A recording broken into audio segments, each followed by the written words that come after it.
Nnamdi settle. No, Oto Akaparia, Hamount or leadership or your person. And let you near do not tackle leadership put he won't level. It's no longer IPOP, it's not a movement. I would be a member of IPOP.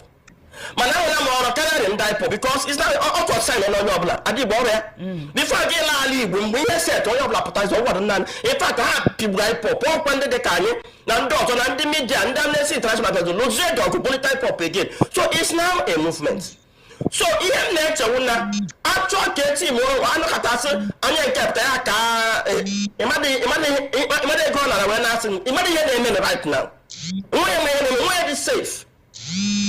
Here. So in all, Ndikechi, Nnamdi Kanu my pop. Then we can imana organ and no so by here and make Christian genocide. All guy popular. Ndo chas na haga here because when the arms verification and when you took claim on how do arms. Yeah, when that's how when the Biafran Liberation Army and don't have no good autopilot. The man here gauge a bahapai. I can't end on here. Nnamdi Kanu.